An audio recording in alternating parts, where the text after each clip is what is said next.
নাম শুনলে দুরূদ পাঠ করতে হয়, তার জন্য দোয়া করতে হয়। কারণ আল্লাহর হাবিব সাল্লাল্লাহু আলাইহি ওয়াসাল্লাম তার সমগ্র জীবনকে যে কষ্টের মধ্যে পার করেছেন, তার সমগ্র জীবনকে উৎসর্গ করেছেন তা আপনার আমার হেদায়েতের জন্য, গোটা বিশ্ব মানবতার মুক্তির প্রয়োজনে। যিনি তার জীবনকে, যৌবনকে শেষ করে দিয়েছেন, তার সমগ্র জীবনে কখনো ভোগ, উপভোগ এটিকে কখনো তিনি প্রশ্রয় দেননি, প্রাধান্য দেননি। দিনাতিপাত করেছেন অত্যন্ত কষ্টের সাথে, শত সহস্র বাধার সম্মুখীন হয়েছেন। শুধুমাত্র কিয়ামত পর্যন্ত আগত সকল মুসলিম নরনারীর কাছে যেন কোরআনের বার্তা পৌঁছে যায়, সবাই যেন হেদায়েত প্রাপ্ত হয়ে যায়, সবাই যেন মুক্তি প্রাপ্ত হয়ে যায়, সবাই যেন জান্নাতি হয়ে যায়, সবাই যেন জাহান্নাম থেকে মুক্তি লাভ করে। এই উদ্দেশ্যে তার সমগ্র জীবনকে তিনি উৎসর্গ করেছেন। আমাদের হেদায়েতের জন্য, আমাদের কল্যাণের পথে আহ্বানের জন্য, আমাদের জান্নাতে নেওয়ার জন্য, যার সমগ্র জীবনে কখনো ভোগ উপভোগকে প্রশ্রয় দেননি, কষ্টে নিপতিত হয়েছেন। তিনি চাইলে মক্কার রাজত্ব করতে পারতেন, তিনি চাইলে মক্কার সবচেয়ে ভোগী মানুষ হতে পারতেন, কিন্তু সেটা না করে তিনি যে ত্যাগের দৃষ্টান্ত স্থাপন করেছেন, নবী মুহাম্মদ সাল্লাল্লাহু আলাইহি সাল্লামের সেই অবদানের স্বীকৃতি স্বরূপ আমরা তার নাম যখনই শুনব সাল্লাল্লাহু আলাইহি সাল্লাম বলে তার প্রতি আল্লাহর রহমত যেন, অনুগ্রহ যেন নাজিল হয় সেজন্য দোয়া করব। আল্লাহ তাআলা তার হাবিবকে রহমত এমনিতেই দান করবেন, আপনি আর আমি তার জন্য রহমতের দোয়া করার মধ্য দিয়ে আমরা সৌভাগ্যবান মানুষের কাতারে শামিল হতে পারবো। তো আমি যেটি বলছিলাম, সূরাতুল হুজুরাতের 1 থেকে 5 নম্বর আয়াত পর্যন্ত এই 5টি আয়াতে আল্লাহ রাব্বুল আলামিন প্রিয় নবী সাল্লাল্লাহু আলাইহি সাল্লামের সাথে আদব এবং শিষ্টাচারের শিক্ষা দিয়েছেন মানব জাতিকে। এবং আল্লাহ রাব্বুল আলামিন ঈমানদারদেরকে পরম মায়ার সাথে ডেকে ইয়া আইয়ুহাল্লাযীনা আমানু, হে ঈমানদারগণ, এই ডাকে আল্লাহ তাআলা ডেকে বলেছেন লা তুকাদ্দিমু বাইনা ইয়াদাইল্লাহি ওয়া রাসূলিহি, তোমরা আল্লাহ এবং তার রাসূলের সামনে আগ বেড়ে কোনো কথা বলবে না, আগ বেড়ে কোনো কাজ করবে না। একজন ঈমানদার, একজন মুসলমান, তার এই শিষ্টাচারের শিক্ষা তার জীবনে ধারণ করতে হবে। যখনই আল্লাহ কোনো কথা বলেছেন, আল্লাহ রাসূল সাল্লাল্লাহু আলাইহি সাল্লাম কোনো কথা বলেছেন, এটি নিশ্চিত হতে পারবো আমরা, তখন একজন ঈমানদার আর কখনো সেটার উপর কোনো কথা বলবে না, আগ বেড়ে কোনো কিছু করবে না, কোন প্রকার সীমা লঙ্ঘন করবে না। আল্লাহ, রাসূল, আল্লাহ বলেছেন, আল্লাহ রাসূল বলেছেন, এটি শোনার পর সে তার আপাদমস্তককে সারেন্ডার করবে, সে নিজেকে আত্মসমর্পণ করবে। এরপর তার কোন যুক্তিকে, কোন বুদ্ধিকে, তার কোন মতামতকে সে সেখানে আর দাঁড় করাবার চেষ্টা করবে না। এটি একজন শিষ্টাচার বিশিষ্ট ঈমানদারের বৈশিষ্ট্য। কোরআন এই শিক্ষা আমাদেরকে দিয়েছে। ভাইরা আমার, এই শিক্ষাকে ধারণ করে আমরা যারা নিজেদেরকে মুসলমান দাবি করছি, আমাদের সম্মানীয় যারা আছেন, আল্লাহকে যেরকম আমরা সম্মান করি, আল্লাহ রাসূলকে যেরকম সম্মান করি, ঠিক একইভাবে আমাদেরকে যে সমস্ত মানুষগুলোকে সম্মান করার নির্দেশ করা হয়েছে, ওলামা একরাম রয়েছেন, আমাদের বাবা মা, বয়সে বড়, শিক্ষিত, এবং যারা আমাদের শিক্ষক বৃন্দ আছে, এভাবে যারা আমাদের সম্মানের পাত্র আছেন, সে মানুষগুলোর সামনে আগ বেড়ে যেন কোনো কিছু না করি। সে আগ বাড়াটা কথার ক্ষেত্রে হতে পারে, চলার ক্ষেত্রে হতে পারে, আচরণের ক্ষেত্রে হতে পারে। এই শিষ্টাচারের শিক্ষা সূরা হুজুরাতের প্রথম আয়াতে আমাদেরকে দেওয়া হয়েছে। প্রিয় ভাইরা আমার, আমাদের সমাজে আজ যে সমস্ত ভালো গুণের দুর্ভিক্ষ চলছে, ক্রাইসিস চলছে, অভাব চলছে, এর মধ্যে অন্যতম হলো আজ শিষ্টাচারের অভাব। আমাদের সমাজের চতুর্দিকে আপনি দেখতে পাবেন পরিলক্ষিত হচ্ছে। আমাদের শিশু থেকে নিয়ে কিশোর, যুবক থেকে নিয়ে মধ্যবয়স্ক সকল শ্রেণী মানুষের মধ্যে আজ আদব এবং শিষ্টাচারের ভয়াবহ অভাব আমরা দেখতে পাচ্ছি। বিশেষ করে পশ্চিমা সংস্কৃতিকে আমাদের এই স্বদেশে, আমাদের এই মুসলমানদের সমাজে জোর করে পুশ করাবার, সে সমস্ত এজেন্ডাকে বাস্তবায়ন করবার যে প্রচেষ্টা এদেশের এক শ্রেণীর মানুষকে করতে দেখা যায়, তারা এদেশের সমাজের খাঁজে বাজে থাকা ইসলামের কৃষ্টি কালচার এবং সংস্কৃতিগুলোকে ধুয়ে মুছে পরিষ্কার করবার জন্য শত সহস্র উদ্যোগ নিয়েছে।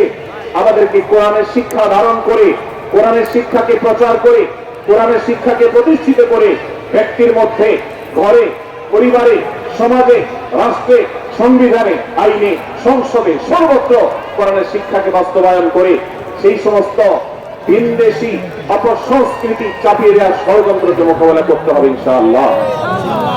ভাইরা আমার, আর সেই জন্য সূরা হুজুরাতের এই শিষ্টাচারের শিক্ষা আমাদের জীবনে খুবই গুরুত্বপূর্ণ। আমরা যখনই কোনো সম্মানীয় ব্যক্তির কাছে আমরা থাকবো, তাদের কথার উপরে কথা বলা, তাদের সাথে তর্ক করা, তাদের আর সামনে আগ পেয়ে কথা বলা, এমনকি তারা যখন চলবেন তাদের সামনে সামনে হাঁটা, এই সবগুলো কোরআনের এই শিষ্টাচারের যে শিক্ষা আছে এর পরিপূর্ণ। নবী সাল্লাল্লাহু আলাইহি সাল্লামের সময়কার একটি ঘটনা, এক ব্যক্তি তার বাবার সাথে হেঁটে যাচ্ছিলেন, বোঝা যাচ্ছিল না যে তাদের মধ্যে বাবাকে সন্তানকে। অনেক সময় বাপ সন্তানের বাহ্যিক ভাবে দেখে বোঝা যায় না, এরকম কোনো কোনো ক্ষেত্রে হয়। জিজ্ঞেস করা হলো তাদেরকে, তোমাদের মধ্যে বাবাকে সন্তানকে? বলা হলো যে অমুক বাবা অমুক সন্তান। তখন নির্দেশনা দেওয়া হলো যে সন্তান তার হাঁটা এবং চলার মধ্য দিয়ে এই বিনয়ের প্রকাশ ঘটাতে হবে, আনুগত্যের প্রকাশ ঘটাতে হবে, সম্মান এবং শ্রদ্ধার প্রদর্শন করতে হবে, যার মধ্য দিয়ে বোঝা যায় যে কে সন্তান আর কে বাবা। এর জন্য জিজ্ঞেস করতে না হয়। আজ আমাদের যারা তরুণ আছি, আমরা যুবক আছি, আমরা অনেকেই পশ্চিমা সংস্কৃতি দ্বারা প্রভাবিত হয়ে আমরা শিষ্টাচারের এই গণ্ডি এবং সীমানা পার হয়ে চলে গেছি। কোরআন আমাদেরকে শিষ্টাচারের শিক্ষা দিচ্ছে যে আমরা সিনিয়রদের সামনে বিনয়ের সাথে আচরণ করব, তাদের সামনে সামনে চলা থেকে বিরত থাকবো, যথাসম্ভব তাদেরকে অনুসরণ করার চেষ্টা করব, তাদের সাথে কথা হবে, তাদের আগ্রহে কথা হবে না, তাদের কোনো জিজ্ঞাসা থাকলে সেটা উত্তর হবে বিনয়ের সাথে। এই শিষ্টাচারের শিক্ষা আমাদেরকে দেওয়া হয়েছে। এবং একইভাবে সূরা হুজুরাতের প্রথম বার্তার মধ্যে নবী সাল্লাল্লাহু আলাইহি ওয়াসাল্লামের সাথে আরেকটি শিষ্টাচার শেখানো হয়েছে, তা হলো আল্লাহ রাব্বুল আলামিন আমাদের কণ্ঠকে, আমাদের আওয়াজকে, আমাদের কথাকে নবী সাল্লাল্লাহু আলাইহি ওয়াসাল্লামের কথার চাইতে যেন আগ্রহে না যায়, তার চাইতে যেন উঁচু কণ্ঠে আমরা কথা না বলি, তার চাইতে যেন উচ্চ স্বরে কথা না বলি, সেই শিক্ষা দিয়েছেন, সেই শিষ্টাচারের শিক্ষা আমাদেরকে দেওয়া হয়েছে। ভাইরা আমার, নবী সাল্লাল্লাহু আলাইহি ওয়াসাল্লামের সাহাবীরা নবী সাল্লাল্লাহু আলাইহি ওয়াসাল্লামের প্রতি আদব এবং শিষ্টাচার এত বেশি প্রদর্শন করতেন যে নবী করিম সাল্লাল্লাহু আলাইহি ওয়াসাল্লামের প্রতি এই শিষ্টাচারের কথা যখন বলা হয়, সাহাবীরা অনেকে নবী করিম সাল্লাল্লাহু আলাইহি ওয়াসাল্লামের সাথে কথা বলতে রীতিমতো ইতস্তত বোধ করছিলেন যে কিভাবে কথা বলবো, না জানে জোরে হয়ে যায়, এবং তাতে না জানে আমি বেয়াদবের কাতারে শামিল হয়ে যাই, শিষ্টাচার বহির্ভূত কাজ করে ফেলি। এবং আল্লাহ তাআলা যে সতর্কীকরণ করেছেন সূরা হুজুরাতের এই 1 থেকে 5 নম্বর আয়াতের মধ্যে, তার আওতায় আমি না জানে পড়ে যাই।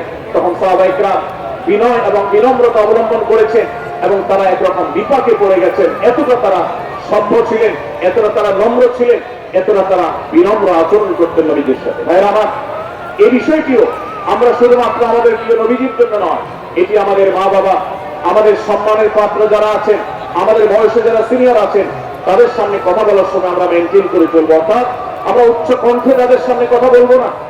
এই মাহফিলে এখনো শত শত হাজারো মানুষ হয়তো এমন আছেন যারা মায়ের সামনে, বাবার সামনে, বড় ভাইয়ের সামনে, শিক্ষকের সামনে, সিনিয়রদের সামনে, মুরব্বীদের সামনে, ওলামাদের সামনে উচ্চ কণ্ঠে কথা বলেন। প্রিয় ভাইরা আমার, আমরা মুসলমানদের সন্তান, আমরা মুহাম্মদ সাল্লাল্লাহু আলাইহি ওয়াসাল্লামের উম্মত, আমরা আবু বকর, ওমর, ওসমান, আলী রাদিয়াল্লাহু আনহুর অনুসারী, আমরা কোরআনের অনুসারী। কোরআনের অনুসারী কখনো বেয়াদব হতে পারে না। কোরআনের অনুসারী কখনো বেয়াদব হতে পারে না। কোরআন যে শিষ্টাচারের শিক্ষা দিয়েছে, এই শিক্ষা আমাদের মধ্যে ধারণ করতে হবে, আমাদের সন্তানদের শেখাতে হবে, আমাদের ঘরে ঘরে এই শিক্ষার চর্চা করতে হবে, আমাদের সমাজে এটিকে প্রতিষ্ঠিত করতে হবে। পশ্চিমা সংস্কৃতির যে ছোবল, সে ছোবল আমাদের সন্তানদেরকে আজকাল অনেক ক্ষেত্রে বেয়াদবে পরিণত করছে, তাদের অনেক সময় শিষ্টাচার থেকে বের করে দিচ্ছে। তারা কখনো স্বাধীনতার নামে, কখনো মত প্রকাশের নামে, কখনো বিভিন্ন নামে তারা কিন্তু হারিয়ে যাচ্ছে। আজকের এই বাস্তবতাকে উপলব্ধি করে সূরা হুজুরাতের 1 থেকে 5 নম্বর আয়াত এর শিক্ষাকে আমাদের মধ্যে ধারণ করতে হবে। আল্লাহ তাআলা আমাদের সবাইকে সেই তৌফিক দান করুন। ভাইরা আমার, সূরা হুজুরাতের প্রথম বার্তা নবী সাল্লাল্লাহু আলাইহি ওয়াসাল্লামের সাথে শিষ্টাচার। আল্লাহ এবং তার রাসূলের সামনে, আল্লাহ এবং তার রাসূলের সামনে আগ বেড়ে কোনো কথা না বলা, আগ বেড়ে কোনো আচরণ না করা, এটা তার প্রতি শিষ্টাচারের অংশ, এবং আল্লাহ রাসূলের সামনে উচ্চ কণ্ঠে জোরে কথা না বলা এটাও তার প্রতি শিষ্টাচারের অংশ। আল্লাহ তাআলা আমাদেরকে এই শিষ্টাচার আমাদের জীবনের প্রত্যেকটা পদে পদে ধারণ করার তৌফিক দান করুন, আমিন। ভাইরা আমার, সূরা হুজুরাতের দ্বিতীয় যে শিক্ষা, সেই শিক্ষাটা বর্ণিত হয়েছে এই সূরার 6 থেকে 8 নম্বর আয়াত। 6 থেকে 8 নম্বর এই আয়াতের মধ্যে আল্লাহ রাব্বুল আলামিন আমাদেরকে দ্বিতীয় শিক্ষা দিয়েছে, ঈমানদার কখনো কোন কথা বলার আগে সেই কথা সত্য কিনা, বাস্তব কিনা সেটি যাচাই বাছাই না করে বলবে না। ঈমানদার কখনো গুজবে কান দিবে না। ঈমানদার কখনো শোনা কথার উপরে ভিত্তি করে কোনো সিদ্ধান্ত গ্রহণ করবে না। এই শিক্ষাটাও আজকের বাস্তবতার আলোকে আমাদের সমাজের জন্য অত্যন্ত গুরুত্বপূর্ণ এবং প্রয়োজনীয়। প্রিয় ভাইয়েরা আমার, আমাদের চতুর্পাশে যদি আমরা তাকাই, আমরা দেখতে পাবো সোশ্যাল মিডিয়াতে, ফেসবুকে আজকাল কোন তথ্য উপাত্ত পেলে সেটার পরখ করা ছাড়া, যাচাই বাছাই করা ছাড়া, সত্য অসত্য নিরূপণ করা ছাড়া আমরা অনেকে সেটার প্রচারণা নেমে যাই। আমরা অনেকে সেটা শেয়ার দেওয়া শুরু করে দিই। আমরা অনেকে এটার উপর ভিত্তি করে অনেককে নিন্দাবদ্ধ করা শুরু করে দিই।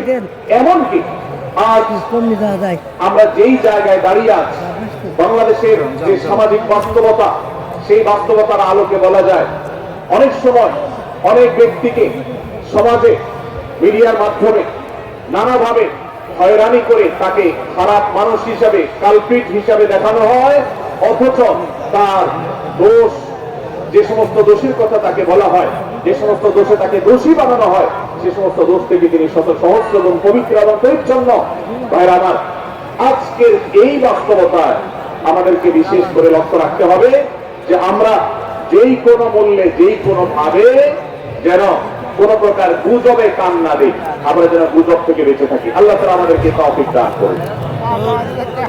ভাই, এদিকে অনেক বেশি বাঁশির আওয়াজ শোনা যাচ্ছে। স্বেচ্ছাসেবকরা বাঁশির আওয়াজ দেওয়া ছাড়া আপনারা ভলান্টিয়ারি করুন। এত বেশি বাঁশির আওয়াজ আসছে যে কথা বলা কঠিন হয়ে যাচ্ছে। অনুগ্রহ করে বাঁশির আওয়াজ কম করে আপনারা ভলান্টিয়ারি করুন। এখন অনেক বাঁশির আওয়াজ শোনা যাচ্ছে, বাঁশির আওয়াজগুলো বন্ধ করুন। মাশাআল্লাহ, এখন বন্ধ হয়েছে। আমরা মেহেরবানি করে বাম পাশে থেকে কিছুটা আওয়াজ পাচ্ছি, একটু নীরব নিস্তব্ধ হওয়ার জন্য অনুরোধ করছি। একটু নীরব নিস্তব্ধ না হলে কথা বলা যাবে না। অনুগ্রহ করে আমরা একটু সহযোগিতা করি এবং সবাই নীরব থাকি। ভলান্টিয়াররা অপ্রয়োজনে বাঁশির আওয়াজ দিবেন না, অপ্রয়োজনে বাঁশির আওয়াজ দিবেন না। আমাদের দেশে শব্দ দূষণ, শব্দ সন্ত্রাস, এটা এই দেশের কমন কালচার হয়ে গেছে। রাস্তায় যাবেন, প্রয়োজনে অপ্রয়োজনে গাড়ির হর্ন বাজাবে। যে কোনো প্রোগ্রামে যাবেন, প্রয়োজনে অপ্রয়োজনে বাঁশি বাজানো হবে। কদিন আগে 31st নাইট গেছে, আপনারা দেখেছেন। এত প্রচারণা, এত সতর্কীকরণের পরেও, আইন শৃঙ্খলা রক্ষাকারী বাহিনী এত সতর্ক থাকার পরেও আপনারা দেখেছেন এক শ্রেণীর বুদ্ধি প্রতিবন্ধীরা তারা 31